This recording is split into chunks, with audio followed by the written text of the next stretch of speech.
Welcome to another episode of Listen, Learn, and Love, hosted by Richard Osler. Our guest on today's podcast is my friend Vickie Walker. Before we started this podcast, Vickie and I offered a prayer. We pray that the Spirit will be here, and as Vickie shares her family story, that insights will come into all of our minds and how better to support, understand, and minister to our fellow human beings. We will start with Vickie's story in February of 2007. For those of you in Utah and Salt Lake City, that is the date of the Trolley Square shooting, where members of our community were killed. Vickie's husband, Jeffrey, was killed in that shooting, and her 16-year-old son, AJ, critically injured, who ended up surviving. She will talk about that experience and then also talk about a charity that she started called circlethewagons.org to help survivors heal. Vickie has 4 children. She has 2 sons. Both of those sons are gay. She will talk about insight she has as a parent of wonderful gay children, Jeremy and AJ, and insights for all of us regarding God's LGBTQ children. Vickie has 10 grandchildren, so she is a wonderful family and a wonderful Latter-day Saint. Vickie is one of the most brave, loving, and Christ-like people that I know, so I'm grateful to have her on today's show. Welcome, Vickie. Thank you. Thank you very much. I appreciate this opportunity. Let's start with Trolley Square. Your life is going along, you're married, and then 2007 happened. Tell us about that experience with your husband and son being wounded and your husband being killed. And then you started Circle the Wagons, a not-for-profit organization. You turned this horrible tragedy into a positive in the sense you tried to bring healing and hope for other people. Yeah. Well, Trolley Square, I always, whenever I have the opportunity to speak to others about this situation, I always say, how do you know what to plan for if you don't know what to plan for? You know, we had, it was February, as you had mentioned, 12th, 2007, and it was right before Valentine's Day, and AJ wanted to go to Trolley Square and get some last-minute Valentine gifts, and Jeff said, sure, I'll take you. And so they headed out to Trolley Square.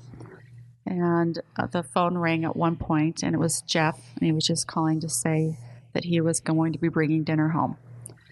So my youngest daughter, Alex, and I are sitting in our living room while the boys had gone off to Trolley Square, and we're sitting there, and we're watching our favorite show at the time, which was 24. And there was a little news crawl that came across the bottom of the TV, and it said, shooting at Trolley Square. Wow. And I immediately, my daughter turned to me and with this panicked look in her face, Mom, that's where Dad and AJ are. And I just went, you know what? I started calling their phone, and when they didn't answer, this is truly my personality. I didn't go into panic mode. I stayed pretty calm, and I was thinking to myself, you know what? They dropped their phones, or they had to turn their phones off, or, you know, I'm going through positive scenarios to what could have been a really ugly situation. Immediately after having those thoughts, our hard line or the home phone rang, and it said, U of U mad. Wow. Yeah. So I pick up the phone, and I could hear a lot of chaos going on in the background, to be quite honest with you. And it was a nurse, I think, from the emergency room telling me that they had my son. And you can probably guess what my next question is, do you have my husband? Wow. And they said, they're bringing the wounded in to 3 different hospitals. We're not sure, but we have your son. You need to get up here. So having been through something, an accident that happened to my oldest son, we knew that you don't ever drive yourself to the hospital. You have somebody drive you because you're in a hurry and So I called some friends and said, look, by now word had started to spread that Jeff and AJ had been at Trolley Square. And I called these friends and I said, AJ's up at the hospital. Can you please drive me up? And they said, yeah, we'll be right there. So we are headed up to the hospital off from the 6 South off-ramp. And first responders are just flying past as police officers and fire department. And I look over at Trolley Square, and it was just this sea of flashing lights. And I call it, it was probably my first experience with knowing that things were not good for Jeff. I just had a really, really strong feeling that things were not good. And they got us to the hospital, and they ushered us into a room. And I'm still asking, does anybody know where my husband is? And they won't tell you what the situation is with the wounded yet until a doctor talks to you. And so the doctor came in and said to me, basically, he received shotgun blast from this situation, and we're going to take you back to see him before we take him into surgery. And so I prepared myself for what I might be seeing on the other end, and they took me in to a room, and there was this beautiful young man laying in a bed, bleeding all over. And he just said, "Mom," he said, "Dad was so smart. He pretended like he was asleep." And at that point, I put my arms around him and said, "I know Dad was just so smart, honey. He is a smart man." And just gave him a kiss and told him that I'd be waiting for him when he came out of surgery. And then they whisked him away. And I ended up in a waiting room with about 20 of our friends, and we just spent that time waiting to find out how severe AJ's injuries were and how the surgery had gone. How old is AJ right now, being whisked into that? Well, he was 16. So he's a really young man. Yeah, 16 he was years 16. old. Mm-hmm. Okay. Yeah. Yeah, keep telling us more of the story, Vickie.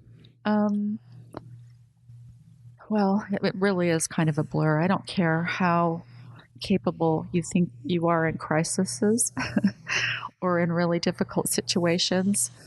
I always thought I had this steely ability to handle things like this, and you really are brought to your proverbial knees when something like this happens, and you're just you haven't planned for anything of this nature.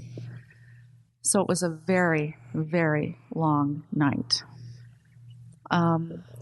As the surgery took several hours, and still just hoping that someone can give me an answer.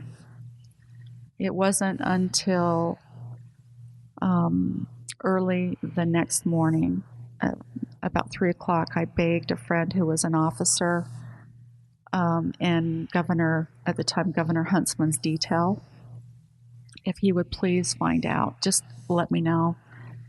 And so he received permission to go on site at Trolley Square, and he came back to me, and he had Jeff's driver's license. Wow. And he said, I was grateful to have a good friend. And he put his arms around me and he said, "You know what, Vic? He didn't make it, but he's a hero. He's a hero." And I later found out that Jeff, they encountered the shooter in the back parking lot, and Jeff saw him, and rather than running away, turned around in a defensive mode towards AJ, which in turn gave AJ the opportunity to run when things started to happen. And, Jeff gave AJ that opportunity to run and basically saved his life. Wow. Yeah. So he's a hero in my book. He is a hero. Yeah. I have tears in my eyes just visualizing that and being in that hospital waiting room and with Governor Huntsman's officer coming back to you with a driver's license and the confirmation your husband is gone. Yep. And at the same time, you're wondering how your boy's doing. Exactly. I can't imagine being where you are. I don't have anything to relate to where you are.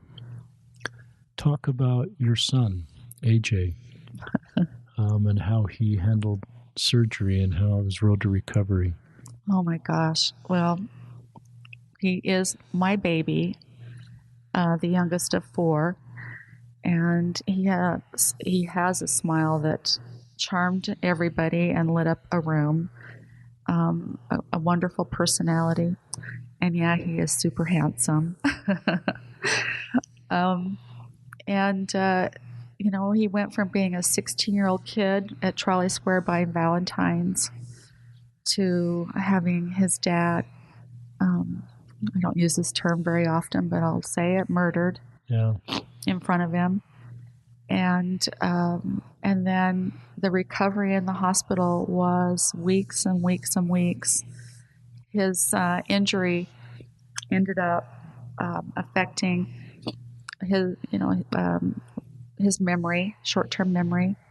He lost some peripheral vision in one of his eyes, and he worked very, very hard during his recovery. But those months after the event, basically, were he and I in a car, me driving him to psychological therapy, occupational therapy, speech therapy, and tutoring. So he was basically relearning. I mean, we were doing flashcards with him for identification of, zoo animals and jungle animals, and he knew the words, but they just weren't connecting. And so it was just working with him a lot to regain those skills that he had at the time the incident happened. And he is still currently carrying around 24 or 30 pellets in his head. Really? It was just too dangerous to try and remove. And, it's really interesting. Everything is perspective, because some of the other individuals that were wounded that night or killed actually were injured with lead pellets. And as a parent, I find myself being grateful that AJ's injury was not a result of lead pellets, but still. No, put that into perspective. It's almost, the fact that I was actually feeling grateful that at least it was that. Oh. Because it could have been worse. How many people died at Trolley Square? I don't remember. 5 people, so Jeff's one of 5 that died. And how many were injured? Do you remember, Vickie? There were 1, 2, 3, 4, 5, 6 injured. So 11. Mm-hmm. Right. And you had 2 of those 11. Yep. For your own family. Yep. Talk about how your faith sustained you. I think we talked before the podcast a little bit about this. I'm asking a leading question where I kind of know the answer, but talk about, for our listeners, how this is, kind of the worst case scenario that a parent could ever imagine, to lose your husband in a shooting and you have your son critically injured, and wondering about his long-term emotional and physical recovery. How did your faith, talk about your faith and how God got you through this, or however you want to answer that? Well, there was one particular incident that really stuck out in my mind, and that was while I was in the waiting room after AJ had been injured and we knew that Jeff was gone, was that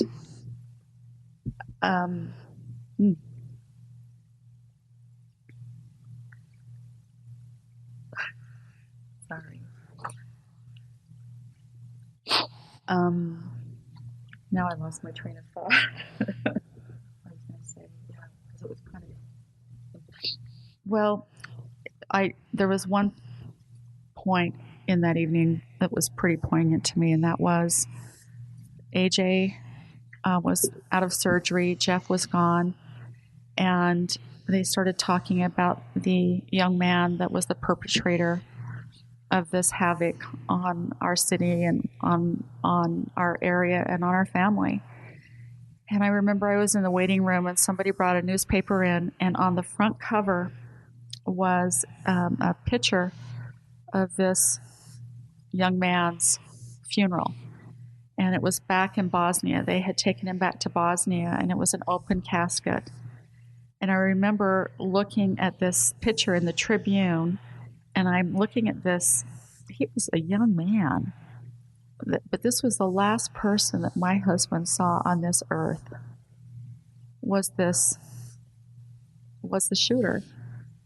And now I'm looking at him, and he's just taken the most important thing in my life, my husband, and almost it changed my family's life forever. And I'm looking at this face, and I'm thinking to myself, I want to hate you. And I just kept looking at this newspaper, and I just kept thinking, I really, really, really, really want to hate you. And I don't know how to articulate this, but I can only say that as hard as I was trying to muster up anger and hate towards this young man, all I could do was just keep saying and thinking to myself, you're just a boy. You were just a boy. And even to this day, when I think about him, or I say his name, or we're asked to speak on this, I never ever have hate boil up, ever. And I guess that's forgiveness. I guess and I was telling somebody this story, and he turned to me and he said, "Oh, I can tell you right now that Jeff was waiting at the Vel, and this young man passed through the Vel, and Jeff just looked at him and said, 'Why did you have to do that? I was having a great life.'" And then he threw his arms around him and proceeded to show him where to go. And I thought to myself, that's exactly what Jeff would have done. Wow. Jeff had no enemies. We used to laugh. We didn't have very many talents. You hear in Sunday school, don't put your talents under a bushel, and don't hide your talents. And Jeff and I used to always laugh because we are not talented. He had no talents. I had no talents. Okay, so I'm a talker. I'm a good talker. But one night, Jeff just turned to me and he says, "You know what? We don't. Our talent is we know how to make friends." And so when that friend happened to mention, I think this is what Jeff did when this guy passed through the Vel. He just put his arms around him and said, "You know what? Why'd you have to do that? But come on, let me show you around." And that's kind of how that's kind of how we've moved through this. And even AJ has never expressed any kind of anger, hate. He gets frustrated. Right. Trying to go to college with a brain injury, or, after having a brain injury, it's been tough. But never once have I heard any hate or anger from any of my kids. Wow. None. So. Pretty tender stuff, Vickie. Yeah, it's a credit to you and Jeff and the culture you create in your family of love and kindness and understanding and spiritual maturity to be able to see the big picture in this brutal situation. I have no idea how I would respond. I hope I could be like you. Well, we don't. But nothing would prepare anybody for the road that now you're walking. And I admire you talking publicly about this, and I admire you helping other people overcome trauma. Talk about Circle, am I calling it right? Circle the Wagons? Yeah.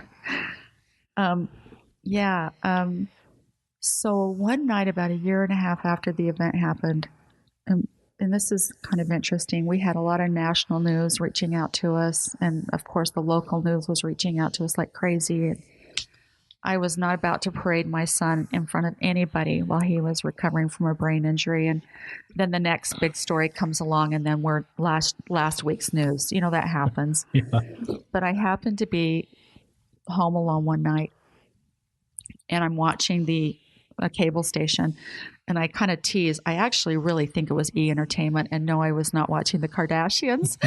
But I was just kind of channel flipping, and all of a sudden on one of these national cable stations, the towers of Trolley Square come up on the screen. And then they showed a picture of Jeff, and they started talking about Jeff. And then they showed a picture of AJ, and they started talking about AJ. And then they just systematically went through everybody at Trolley Square. And I was so shocked. In fact, even now as I'm talking about it, I can feel my heart speeding up. I was just so completely shocked to be home in my home watching a national channel, and they are talking about my family. And it was a documentary or something. It was called The 5 Worst Postal Moments in America. Now, mind you, at the time, none of these other things had happened. This was 2008. And Trolley Square was number 4. And I remember just sitting there just completely, my breath had been taken away. I was speechless. My heart was racing. I turned the TV on and I went, okay, Vickie Walker, your life will never be the same. This last year has proved that no matter how much I try and replicate my old life, it's gone. And I thought, I've never been afraid to speak publicly. I had been a partner in an architectural interior design firm, so I kind of had a good business acumen. And I thought, what can I take that have been a part of my life? How could I turn this horrible experience into something that would be good? Now, also having a background in the church, and this is how we do things as Mormons. We take bad things and we are going to make a braid rug out of it. I mean, we are going to figure out what to do something for others. And so that's kind of what I did. I turned the TV off and I just started writing down what I knew, what I experienced, where I saw hits and misses in the system, what could have helped us in those early hours after the event happened when you are so completely lost. And I just started writing. And I truly believe with every fiber in my being that night I was being divinely guided. And the name came to me, Circle the Wagons. Now, I can't call it Circle the Wagons. There might be some negative connotation to that. I've got to find a different name that will be more appropriate. Circle the Wagons just kept coming to me, and I kept fighting it. Went to bed on it. Nope, Circle the Wagons. And then it finally hit me why that name was so important. Because after this event happened, I saw a community. I mean, Richard, a community encircled our family and the others in this event and did not let us fall. They kept the press away when we weren't ready to talk to them. Domino's Pizza delivered pizza at our house for a year every Friday night with a note that they were thinking about us.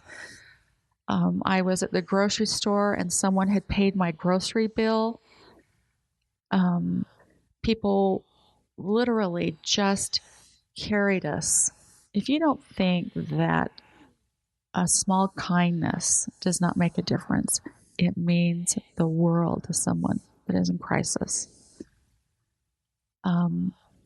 And we have an amazing community, and they circled the wagons around us. Not everyone was as lucky as our family was. That night, we were surrounded by up to 50 people that wouldn't leave my side. And I know that not everybody has that kind of a support system. And so that was part of one of our programs, is to give support to those that may not be fortunate enough to have the support that we did.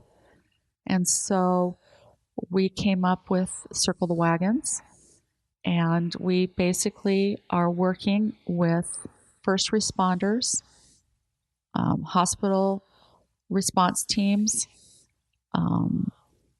victim advocates, anyone that will reach that innocent victim in those first hours is when our program goes into action, to give them information, not too much that they can't absorb it, just enough to get them started. And then we give them what we call a 96-hour survival guide, which are really important things that they need to be aware of in those first 96 hours when their brain is in complete and total trauma.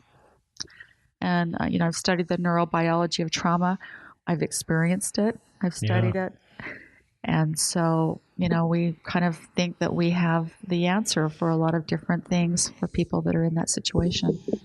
How do they find your site? You can go to our website, which is www.circlethewagons.org, but you have to put a hyphen in because it goes to a political website or something. Mm-hmm. So it's circle-the-wagons.org. And it kind of tells a little bit more about what we do and why we do it. And then we have recently added a program that will be for families that have experienced a completed suicide. There are a lot of programs out there that are in the prevention, but a family that has experienced a completed suicide, it's equally as devastating as the night that I lost my husband to a murder. And we want to help those families in those first hours and put them with the resources that we can to help them through those first really, really, really hard hours. And so that is a new area that we are now venturing into. And I've already received 3 texts, 4 emails, and a phone call from families that received our can of comfort at a suicide, thanking us. How long has this section of the website and your efforts existed? The suicide? Yeah. Well, we haven't even put it on our website yet. It has been so new. What happened is the victim advocates that we're working with, I'm in constant communication with them. Is our program working? Do you see results? Yes. But we find that we're handing them out at automobile accidents where there's been a death. We've been giving them to families that have experienced a suicide. And right now, we don't have a lot of resources for those kind of things. But the support, the letter that we have inside, and the guideline that we give them has been helpful. And so now we're just going to make it a little bit more specific to be even more helpful. The other thing that I'm working on is I'm reaching out to the bio cleanup companies in the state of Utah, and I am asking them to donate one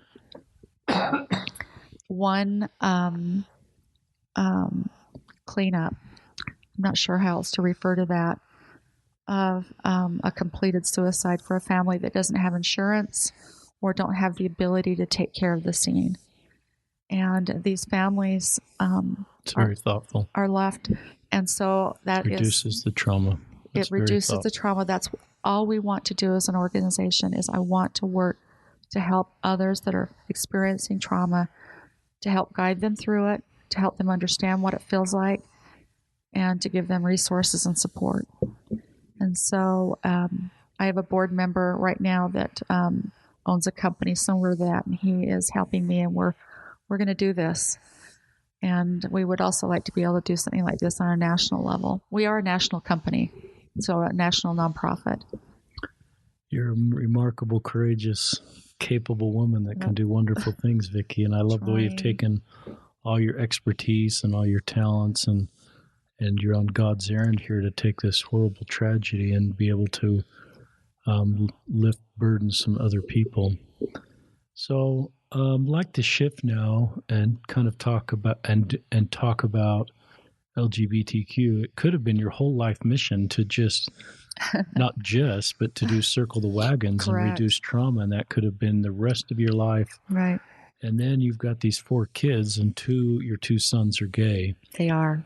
And Jeremy, the oldest, I believe, lives in Australia and has a partner. Yes. And AJ, that we've been talking about, eventually comes out as gay. And I understand both sons served missions. Both sons served missions. Jeremy served in the Dominican Republic, and AJ served in the Spanish-speaking San Diego mission. Hola. And they both came out after their missions. They did. Talk about, you mentioned this a little before we started. Talk about the spiritual experience that AJ's setting apart at his mission. Well, our state president, President McConkey, there are times when you don't have a father in the home that are really, really sharply noticeable. And one of them was when we were getting AJ ready for his mission. Because of his brain injury, because of where he was spiritually, he ended up not leaving until he was 22. And I know that was one of the things that he was struggling with. His mom, everybody's coming home, and now I'm just leaving, and I'm already going to be a little bit behind because of my, brain injury. But in the end, he felt so strongly that this was so important. And I have to give a shout out to a very dear friend of ours very quickly, and that is Mr. Tracy Maurer. Tracy was our neighbor when we lived in South Jordan. And after the brain injury, after Jeff was killed, you have a lot of people that will say, "Oh, what can we do for you? We would love to help. We would love to help." Tracy exemplified, "I would love to help, but this is how I'm going to help you." And he became a surrogate father to AJ. He took him back out. He had to recertify as a driver. AJ had to learn how to drive with no peripheral vision in one eye. Tracy drove with him. I wasn't going to do it. Tracy took him out on the driving range. Tracy taught him how to ride a bike again. Tracy taught him Tracy worked with him. And after we moved from the South Jordan area up into Sugar House, and AJ had privately expressed a desire to go on a mission, Tracy every Sunday morning would drive up from South Jordan to 16th East and 13th South to study the scriptures with AJ and to give him a background in the gospel, and coached him and taught him and educated him just like a father would. And he got that fire burning in AJ, and that is when AJ made the decision that he definitely wanted to serve a mission. And people like that in your life are far and few between, but this man truly took the ministering calling to heart, and he ministered fully and completely to my son. Love that story. Yeah, he's an amazing man and friend, Tracy and Melody. But the night that AJ was being set apart, I have taken care of this young man for 8 years or 7 years, and my whole life has been centered around his healing, and now I am sending him away for 2 years. I was having a complete fall apart. Wow. I was mother hen, mother bird, mother anything, and to let him go was like a real heart tug. And President McConkey came over to our home and to set him apart to leave on his mission, and it was, as he was setting him apart, the room, our little living room, just, when you feel that spirit, it is so consuming and fills both yourself and the room that you can barely breathe. It is so strong. And as he was setting AJ apart, I knew that those were the words that Jeff would have said to him. Oh. And after that setting apart, President McConkey put his arms around AJ and said, "Those were not my words. Those were not my words. And that was truly the first time since Jeff had passed that I truly had felt. I had felt he was there with us. Yeah. So. Pretty tender story. Yeah. I'm thinking of the setting of parts I've witnessed, and that's a pretty special, sacred, spiritual experience. I assume AJ was a great missionary.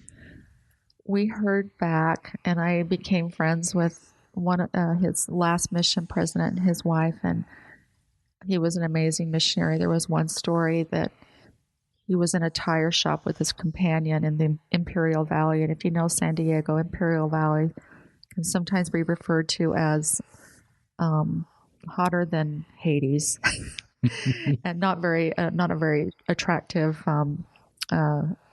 area, let's say visually.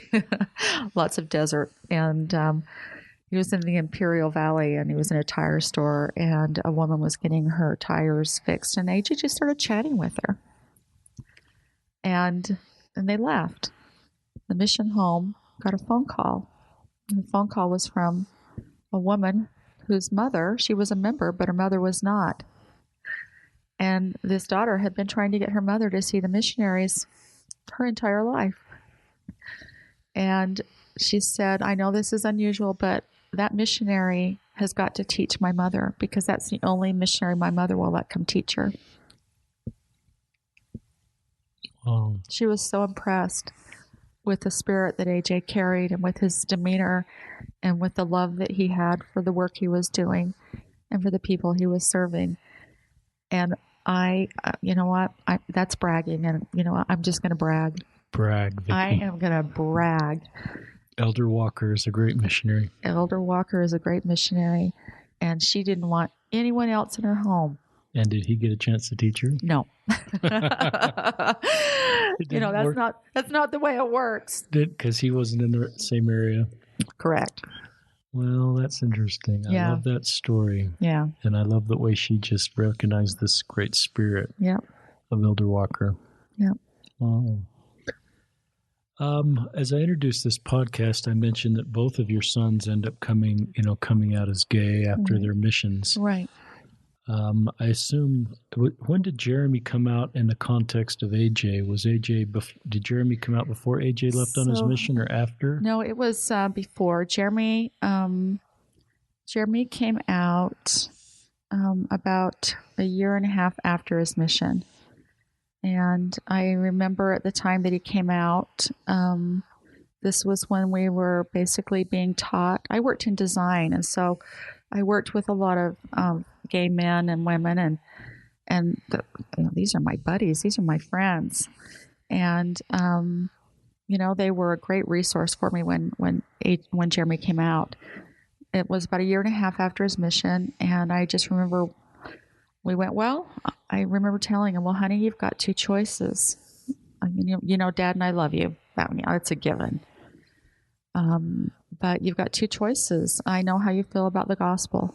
And Jeremy was deep testimony. Darling, served, loved his mission. And I said, you've got two choices, sweetheart. You leave the church and find a partner, and I know you'll feel guilty a lot. Or you stay in the church, and then you live a celibate life, and you find happiness with friends and family.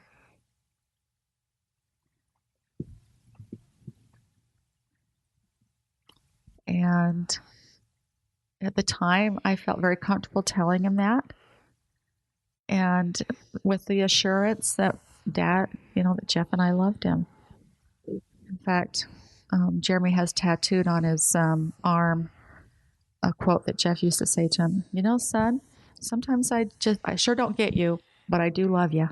It's a great quote. And he's got that tattooed on his arm, or I'm paraphrasing it, but we loved Jer. We just loved him. But, this was his journey, and we tried to be supportive as he tried to figure things out.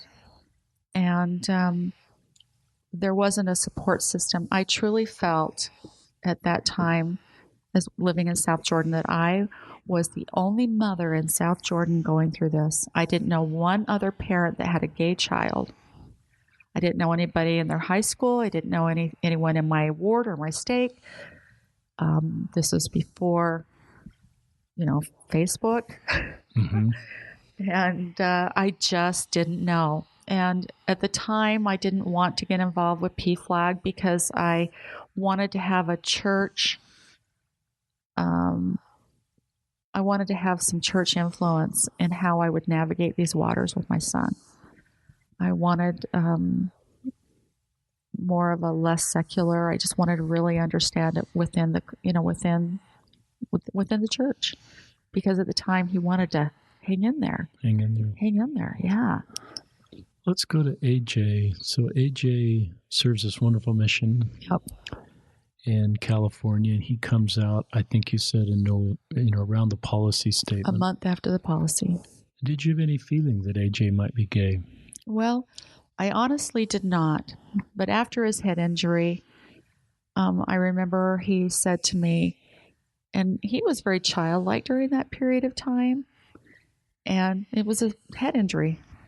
And he said to me that he thought that he might like boys. And I remember just thinking to myself, because he had a girlfriend. Yeah, like, that's the marker. He had a girlfriend. And so I truly thought it was the brain injury speaking. Mm-hmm. And as he healed and he, but I didn't. I didn't. But then after his mission, and he came back home, and he was just trying so diligently to just be the very best that he could be. It's never far out of your mind when that's been said to you by one of your children, brain injury or not. And so I didn't know.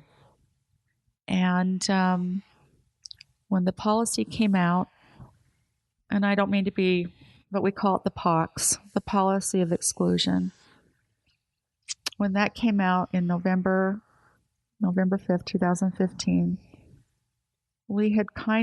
I had joined Mama Dragons, which is a group of women with an LDS at the time, an LDS background. Now it's, anybody with a gay child. I joined because of Jeremy. Mm-hmm. And I thought, you know what? I could probably help these women because I've been through this. It's been a long time. I walked this road a long time with my gay son. And I'd been in about 5 months, and AJ comes out. Wow. And all I can say is I was really grateful that I had a community of sisters that we had the same background, and now we had gay children together. So when AJ came out, I had that support system, which was really, really important. And it was so we had been hearing that this policy might be coming out. And when it did come out, it was devastating. You've got these women that are just hanging on every word that comes from,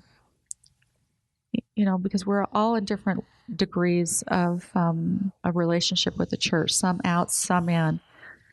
But it was so devastating. And I remember that AJ and I didn't go to church that Sunday, and we just stayed in our pajamas all day. And we cried all day. No, I mean, you'll hear people say we cried all day. We literally cried all day. And we cried at night, and it was like a bomb had gone off in our home. It was so devastating to us because we had so many friends, my oldest son, and, AJ was holding on to something that he hadn't shared with me yet. And so AJ came out to you. A month later. Mm-hmm. Yeah.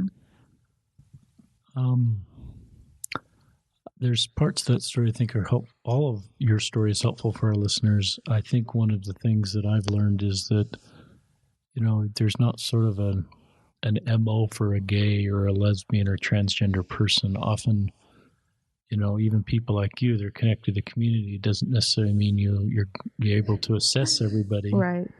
And so I think some of these stereotypes we need to kind of let go and realize that anybody with any sort of skill or interest could be one of our LGBTQ brothers and sisters. And so I think that's important for a church setting or a family setting, is that there, within all of our earshot, can be LGBTQ people. And the need to, not demonize another group of people, but to be kind and loving and say kind things. And that certainly is consistent with our doctrine and consistent with Christ, to be kind to everybody and look at LGBTQ people as not a different group of people, but our own, in your case, two of your four children. Yeah. One of the things I'd love you to share with our listeners, and just you've got both sons that have stepped away from the church now, both these returned missionary sons, both that have partners. AJ's since been, I think in the last year or so, is married to his husband, is in a same-sex marriage. And that is difficult space for a lot of Mormons to navigate, where I kind of sometimes draw two circles. We have the circle of people that are in our doctrine of our church, and then we have another circle that are still people that are part of the human family. Yeah. And outside of that circle are things like ISIS and people that sell children into sex trafficking. And that, to me, is where my boundary kind of starts. Mm-hmm. And so your children have stepped out of the circle of our doctrine, but are still part of the circle of your family and humanity. And I think that more members are trying to figure out, how do I navigate this? How do I put my arms around people that may be outside of the circle of my beliefs, but are still within the circle of humanity, and put my arms around them? Thoughts for members of the church that are listening to the podcast on how to do that?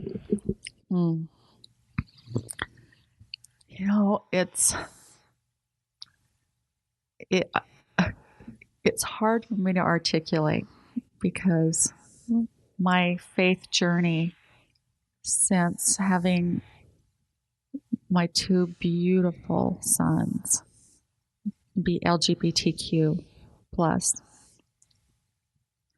and knowing their hearts and their testimonies, and hearing the policy was so devastating.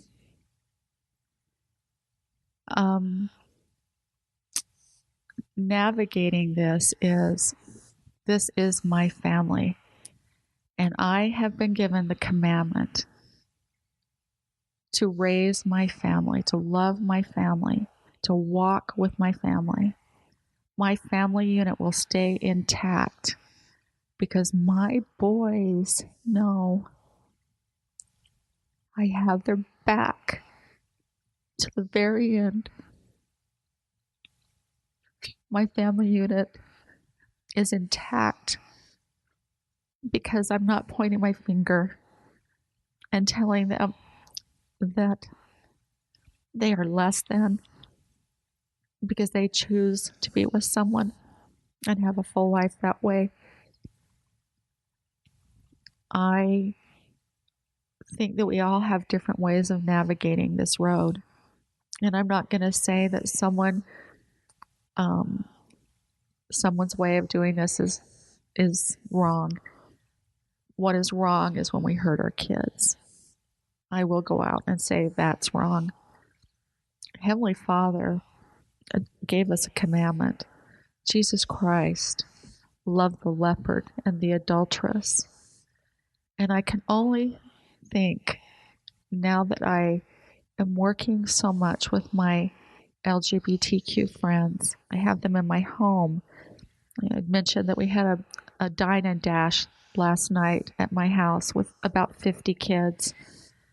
And as I'm looking in their faces, and I'm seeing these beautiful,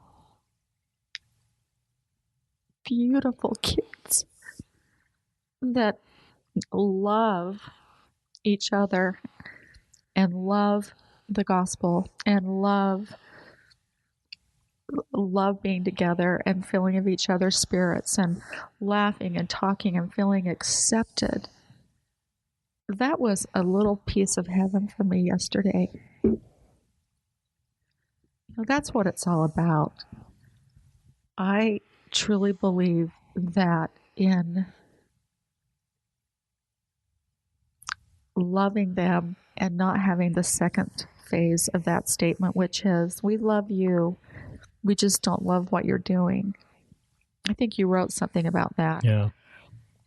It is just so important that we just love them. And having the policy kind of hovering over them is really difficult. And so I just choose not to look in that direction, and I just choose to continue to love. And I have served in young women's presidencies my whole entire life, other than a couple of stints in Relief Society.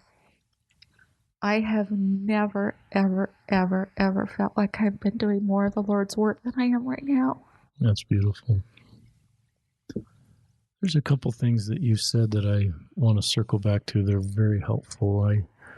It's interesting that you opened the door to your son these two choices. He could stay in the church and be celibate, or he could find a partner and leave the church. And some might say, well, you should have not opened that second door.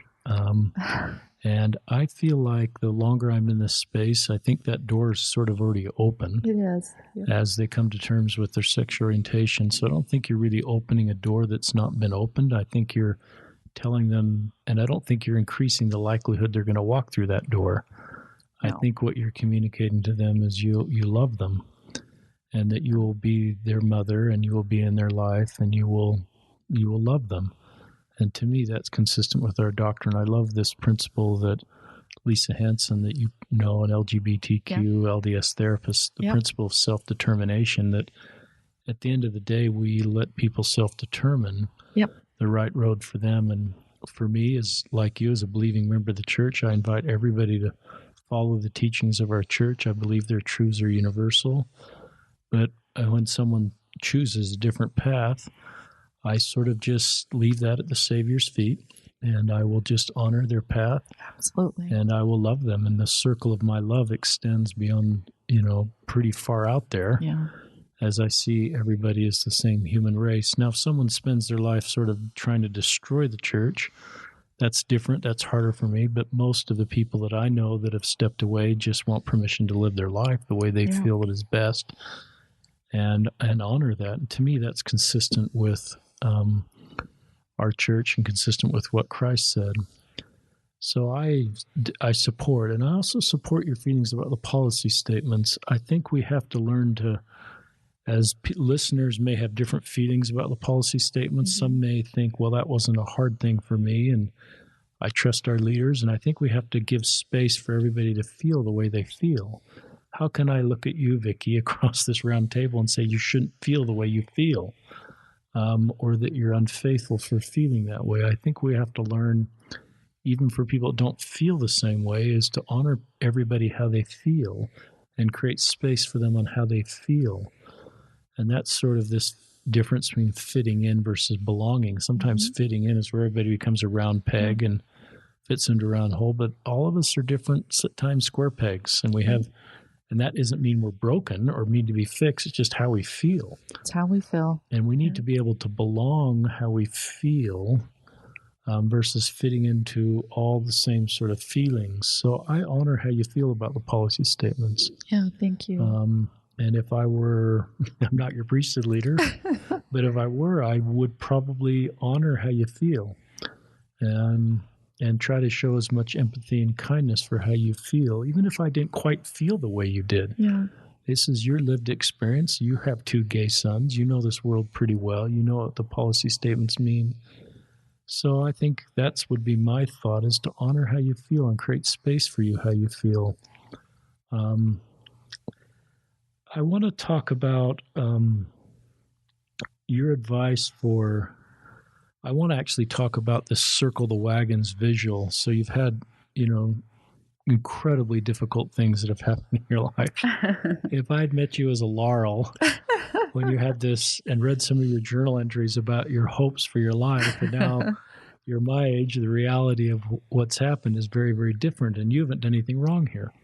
No. You have done everything you're supposed to do to have the life you dreamed of having when you were 16. Yep. And I'm getting very tender because many of our members of our church are having lives like you're living, where they've gone through really difficult things. And then they look inward and say, well, I didn't do something right. This is my fault, or I was less faithful, or I made this mistake. And I think you're past that. I think you never realize felt that way. You never felt that way. I never felt that way. I just and that's knew a credit to your spiritual maturity that you haven't done that. That's helpful for our listeners. But now you're in this. But I want to come back to this Circle the Wagons. So after Jeff died in 2007, you had this visual of just being circled by the wagons. Yeah.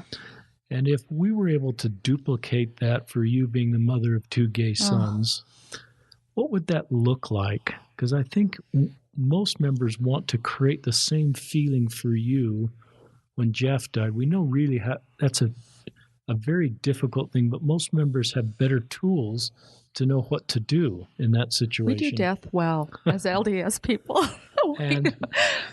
But now you need that same spiritual, physical, emotional support of the visual of just this faith community around you, but it's difficult. Any thoughts on, let's start with what, I'm sure you've had great experience with local leaders and difficult experience. Talk about some of the best things that local leaders have done to circle the wagons around you at times with your gay sons.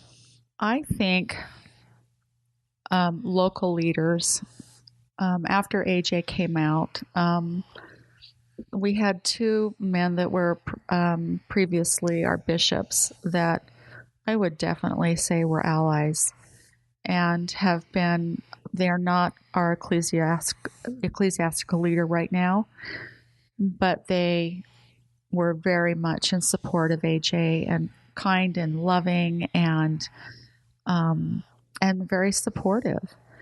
And we had a bishop when Jeremy came out that was the same. And what do they do to be supportive? Because a bishop wants to, wants to remind everybody the rules of the church. You have to be so careful of the words you use.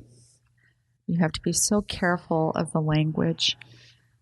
I don't know, Richard, what is it statistically that they say? I look at the primary, and out of 30 primary kids, what do they say? Statistically, 5%, 1 out of 20. Yeah, 1 out of 20 is going to be gay. And I think, I know at one time there was a project that they were working on where we all had to send in pictures of our kids as sunbeams, and they were compiling a book of all the sunbeams of all these kids that were gay. And what they looked like when they were sunbeams. Wow. I think as members of the church, and I have to be quite honest, I have, for the first time in my life, I've taken, I'm doing my Sundays a little different. And the reason I'm doing them different, and I think this is helpful, is because for the first time ever, I'm just going to sacrament meeting because I have found that it's so hard to articulate this because I'm so tender about it, but after the policy came out and the words that they said that were directed at my beautiful sons and knowing who they are in their hearts, you go to church and you sit there and you sing those hymns and you feel that spirit. But then something is brought up that is for sure triggering. I don't want to go into specifics, but you have to be careful when you discuss the proclamation of the family, because there might be a parent sitting out there that is like me with 2 gay sons. You have to be careful when you talk about how the world is so sinful and speaking about, gay marriage and things of that nature. We might have a difference of opinion on those subjects, but the thing that we have to remember as leaders and as a congregation is that we are all in different places in our lives. That box, some of us might have a foot out of it because we have a gay child, or we've never married, or we don't fit within that family unit that we so often talk about. Words really matter. We have to be so cognizant of who we're sitting next to. And you may not know everyone's story. And if we move forward with love, and love, no judgment, no commentaries on judgment, we can't hurt. And here I am, 100% in, 100% serving. And I would leave sacrament meeting sobbing. I was not, and I am not looking for reasons to feel hurt. I'm a tough gal. But when you have a tender mom heart, those words are like daggers. Those statements can bring you to your knees. And then when I see my darling son come over for Sunday dinner with his husband, and I look at them and so gloriously happy and darling, and I just, there is a disconnect in the words that I've heard and what I see.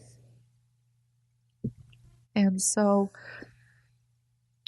as an ecclesiastical leader, be aware of those primary kids. Be aware of those young women and those young men, because I guarantee you have 1, 2, or 3 LGBTQ kids. And working with my friends, I minister to them, but they minister to me. And yesterday we were sitting around my outdoor table. It was 11:30 at night, and we were still talking, and they were sharing with me what it felt like to hear the words they heard, knowing how they felt. And we've heard this statement: if I served, if I prayed hard enough, if I did this, if I just, they'd take it away. Heavenly Father would remove this burden from me. And then when they realize it wasn't removed, it's part of who they are. It's their beautiful spirits and persons. And I honestly can truly say I would not change one thing about my sons. Nothing. Them being gay has brought them into a whole other level of understanding and sympathy and love and acceptance. I would not, as a believing, active, I would not change that. It's really helpful for our listeners. It's helpful for other parents. How you're at peace with this. As you talk, I think God would say the same thing. He certainly has the power to change LGBTQ people into straight people, but like you so well said, he doesn't do that. No. Just like he doesn't change a redhead person into a blue-eyed person. And so I think I've certainly come to look at all this beautiful diversity, including sexual and gender orientation, as part of God's wonderful plan. And my job is to sort of,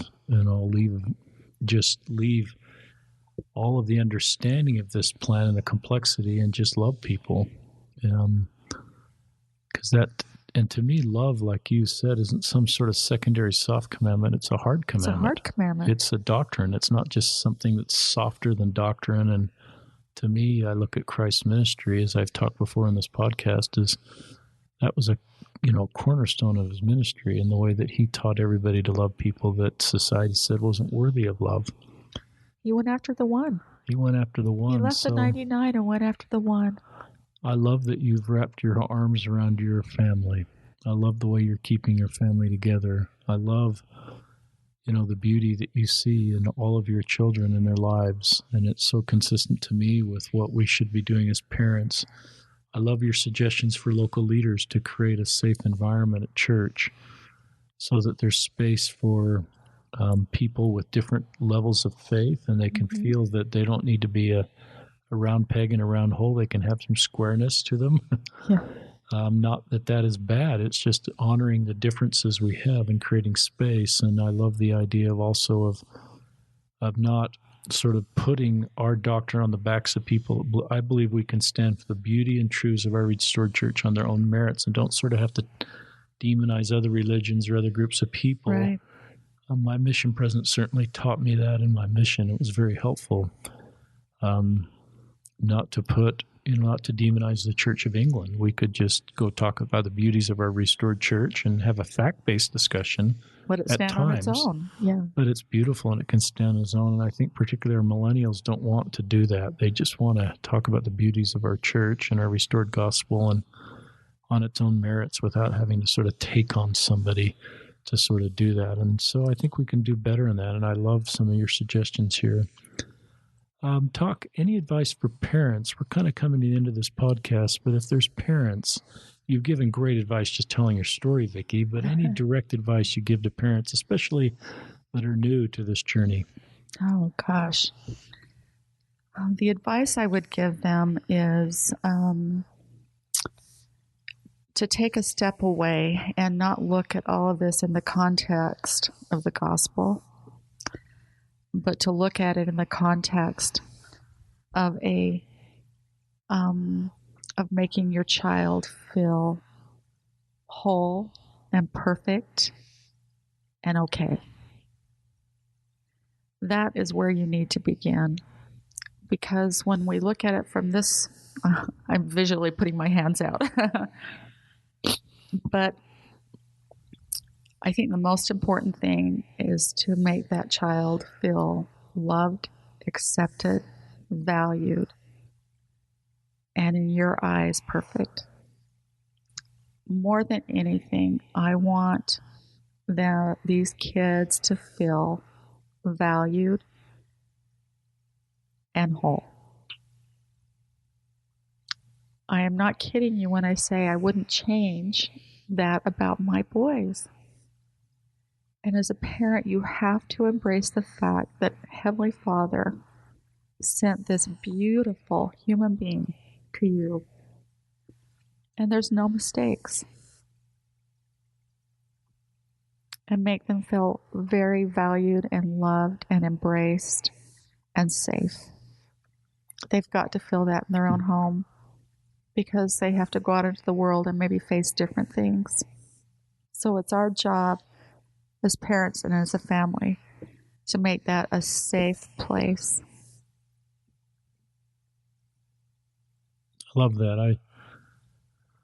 I remember when I became an ally, Vickie, a couple years ago, I read stories of parents of LGBTQ kids, and it kind of, I don't know if shocked is the right word, but it surprised me that active LDS parents would they wouldn't invite their kids to go down this path, but they would tell them they love them and they need to find happiness. And it was hard for me to kind of reconcile that. And I think what I've tried to do is hold less certainty in my mind and more ambiguity. And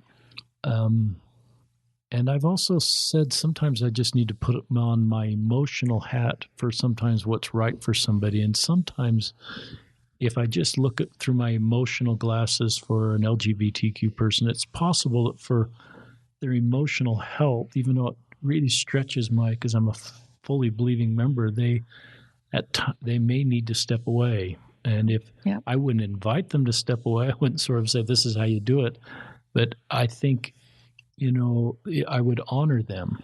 Absolutely. And I would support them. And I love the church's video that the McIntoshes are on where Becky McIntosh, just like you, an active member of the church, says everyone is welcome in our home as their son was starting to date men, and we will just leave this at the Savior's feet. Yep. and we're going to keep the family circle together. So I think what the church is teaching is what you're doing is you are keeping the family circle together, and you're welcoming everybody that's going to come into your home that your kids are going to bring as their partner. You're going to leave this all at the Savior's feet because it doesn't fit in nice, tidy box Mormonism. No. And you have to hold a lot of ambiguity and less certainty. And I think members need to, honor you as you love your family, even if it stretches them a little bit. I think perfect love casteth out fear. I've thought a lot about that. You probably, you have this less fear. You're not fearful of people that are outside the church. You're not fearful of LGBTQ people. They're in your home all the time. Right. You've sort of adopted hundreds of LGBTQ people. And as I've heard, your name over the last couple of years, I recognize that especially when some of these LGBTQ people become suicidal, you're one of the people that's saving lives. We haven't talked about that in the podcast, but it's part of your unique calling that you can go where people need to go, especially if they're thinking of suicide. And you can go in that space and help people. So you are doing wonderful, unique things that are kind of outside the circle of sort of a set calling, but are consistent with Christ and the kind of ministry that he showed us how to do. You are doing that. Talk about, one of the things that I know for many people in our church, they still have hope for better days. And so the policy statement was difficult, but then Eric Huntsman speaks at BYU, this BYU religion professor, and he speaks at the campus-wide devotional, and it's August as we're recording this podcast. I think it was in August. He actually did the devotional 2018. And why does that devotional why did you like that devotional? If Eric were here or you were trying to help other leaders to talk about what he said in that talk that were very helpful to you, walk our listeners through that. Well, first of all, if he were sitting here with us, I'd be hugging him and sobbing on his shoulder. Wow. I hope Eric hears that. And Eric didn't give up our doctrine to give that talk. He didn't, water down anything to give that talk. So share with our listeners. I have watched that probably 5 or 6 times. Really? I have. To me, that is the big tent gospel that he was talking about. There is a place for everyone. Like Hester Prim, if you're gay, you don't have to wear the letter G, like she had to wear the letter A on your clothes. You are welcome. We love you. He touched upon every area that are in the corners of that box, and some that were even outside.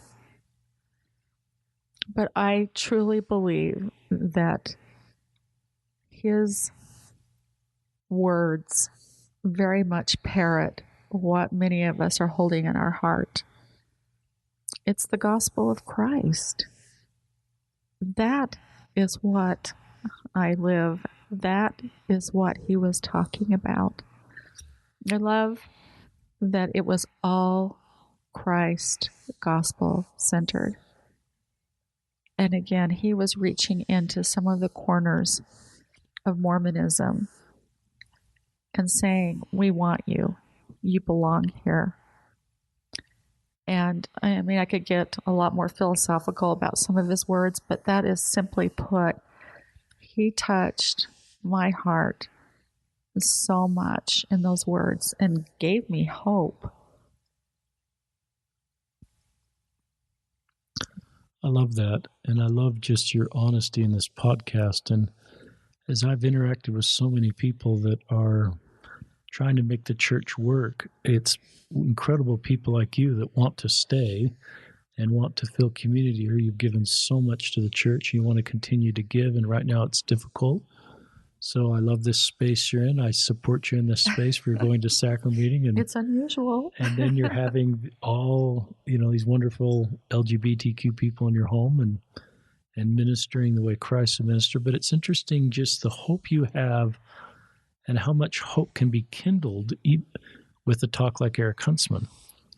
And I hope all of our listeners read that talk, because it is the doctrine of our church and the doctrine of Christ. He didn't give anything up. Exactly. He didn't sort of like, I'm going to sort of sell out part of our church to reach this group. Mm-hmm. And so I think it's a great template for local leaders, for families to say, what did Eric say? And why did people clap? I've never heard anybody clapping after a BYU devotional. I jumped out of my seat when I heard that. And so I think as we're growing I believe the gospel of Jesus Christ is perfect. I believe our restored church has the priesthood and the priesthood keys, but it's not a perfect organization. It's a work in process to fully match the gospel of Jesus Christ. And that's sort of the way I frame up my faith. And so there's work that needs to be done there. And when you hear it like you, which I think help us understand, and Eric Huntsman, I put you kind of both in this same category. Very thoughtful members of the church with great ideas on how to make the church work for more people and truly listen to some. I love the visual, Vickie, of you've got people in the corners of the box, and some even out.